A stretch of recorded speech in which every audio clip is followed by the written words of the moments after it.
ესე იგი, მთელი ამ პერიოდის განმავლობაში ჩვენ გვესმის ქართული ოცნების უმრავლესობის განცხადებები იმასთან დაკავშირებით, რომ თურმე ქართულ ოცნებას აქვს ყველა ბერკეტი და ყველა შესაძლებლობა იმის, რომ საკონსტიტუციო უმრავლესობა მიიღოს ამ პარლამენტში.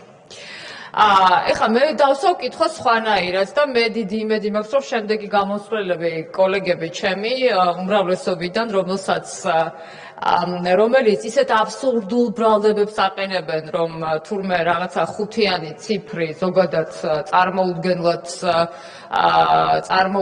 რაღაცა მისტიურად ესახებათ მათ, საუბრობენ რაღაც, ასე ვთქვათ, შეთქმულების თეორიებზე. ამიტომ თუ მაგალითად თქვენ ყველაფერი ისე კარგად მიგდით, თუ დავუშვათ ბიძინა ივანიშვილის მეორედ შემოსვლამ ქართულ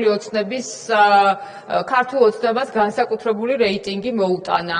თუ თქვენ თვლით, რომ საკონსტიტუციო უმრავლესობისთვის მზად ხართ და საქართველოს მოქალაქეები კორუფციის, სიღარიბის, გაჭირვების, ემიგრაციის, უმძიმესი სოციალური პრობლემების, არ ვიცი, თქვენი ანტიდასავლური განცხადებების შემდეგ საქართველოს მოქალაქეები მზად არიან, რომ პრაქტიკულად თქვენ ამხელა მანდატი კიდევ მოგანიჭოთ, მაშინ რას დავსდევთ ამ წრულ კანონმდებლობას უბრალოდ ვერ გავიგე. ანუ თქვენ თუ ესეთი ყველა შესაძლებლობები გაქვთ და ყველა შესაძლებლობებს ფიქრობთ, რომ ეს მანდატი გაგიხანგრძლივდებათ, მაშინ ეს ცვლილებები რა საჭირო იყო. ამიტომ მე მაქვს ამაზე პასუხი, თქვენ ვიცი რომ პასუხი გულის სიღრმეში გაქვთ, მაგრამ ეხა გეტყვით აქედან თქვენ პირველი ამ ცვლილებებით კიდევ უფრო გადაწყვიტეთ, რომ დაგექვემდებარებინათ ცენტრალური საარჩევნო კომისია, თუმცა იმედი უნდა გაგიცრუოთ, რომ ვერც ამ ცვლილებებით, ვერც სხვა ცვლილებებით საქართველოს მოქალაქეები თუ გადაწყვეტენ, რომ ნამდვილად თქვენ უნდა წახვიდეთ და გადახვიდეთ ოპოზიციაში და მე დარწმუნებული ვარ, ამას საქართველოს მოქალაქეები გადაწყვეტენ, მაშინ ვერავითარი ცვლილებები ვერ ასე ვთქვათ გაასწორებს იმ შედეგს, რომელიც იქნება 2024 წლის საპარლამენტო არჩევნების შემდეგ. ასევე მეორე აბსურდზე მინდა გავამახვილო ყურადღება, აი შეთქმულების თეორია. შეთქმულების თეორიები ზოგადად ახასიათებთ ადამიანებს, რომელიც არ არიან დარწმუნებული საკუთარ სიმართლეში და საკუთარ თავში და მე ამ შეთქმულების თეორიებით რაღაცათ რადიკალიზაციას ფიქრობენ. ანუ ესე იგი, მთავარი შეთქმულების თეორია რა იყო აქ? რატო შემოიტანეს ეს საკანონმდებლო ინიციატივა? ამბობდნენ, რომ თურმე ვინმე ცენტრალური საარჩევნო კომისიის თავმჯდომარის წინააღმდეგ გეგმავდა გადატრიალებას, ანუ იმ გადატრიალებების რიგი იყო გაგრძელება და მე ამაზე არც გამოძიება ყოფილა, არც არავინ გამოუკითხავთ, არც საერთოდ არაფერი არ მომხდარა, ან შეთქმულების თეორიით ყვებავთ ადამიანებს. თურმე ვიღაცა ფიქრობდა, რომ ბატონი კალანდარიშვილი და მე მას უსურვებ ჯანმრთელობას და დიდი იმედი მაქვს, რომ ასე ვთქვათ, ჯანმრთელი იქნება, ვინმე ადამიანების ჯგუფი, ოპოზიცია, არ ვიცი, გეგმავდა რაღაც გადატრიალებას, აი ამ აბსურდს ამბობდით, ეხლა უმრავლესობას მიმართავ. და შემდეგ, ამის შემდეგ თითქოს ოპოზიციის მოადგილეს უნდა ჩაეტარებინა არჩევნები.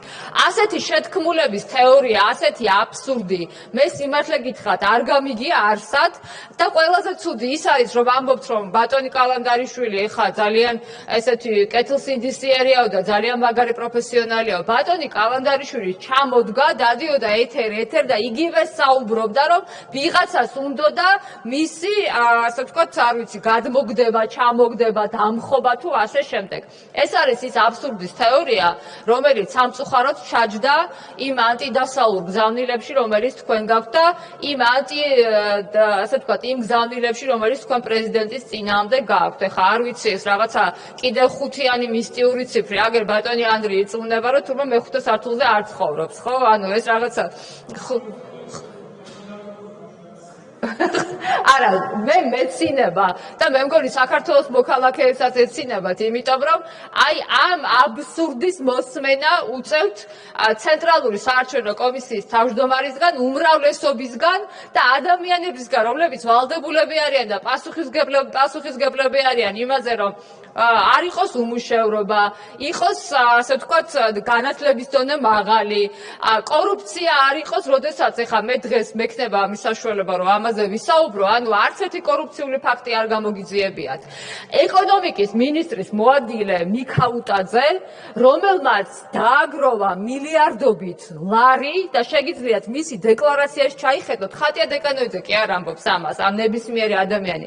მიქაუტაძე, რომეო მიქაუტაძე, რომელმაც დააგროვა მილიარდობით ლარი, შემდეგ იყიდა სახლები, ააშენა ნაკვეთები, არ ვიცი, აი რა ვიცი, 150,000 დოლარი აქვს ანგარიშზე. მე მდიდარი ადამიანის წინააღმდეგი არა ვარ, მე ვარ იმ ადამიანების წინააღმდეგი, ვინც მართლაც რეალურად კორუფციით შოულობს ამ ქვეყანაში ფულს და ჩვენს მოსახლეობას წურბელებივით აზიან. ამ ადამიანმა იშოვა ეს ფული, უმდიდრესი ადამიანია. შემდეგ გაიქცა, გადააყენეს იმიდან, რა ქვია, თანამდებობიდან.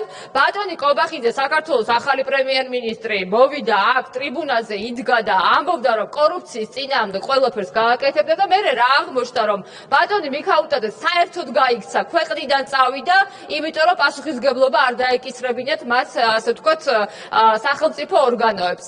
მეორე მიქაუტაძე, რომელზეც მე ვისაუბრე შესავალში, მოსამართლე, რომელსაც აქვს სახლი მილიონობით შეფასებული და როგორ აიშენა ამ სახლის, ამისი დეკლარირებაც კი არ უნდა და ამისი, ასე ვთქვათ, კეთილსინდისიერების ტესტის გავლაც კი არ უნდა.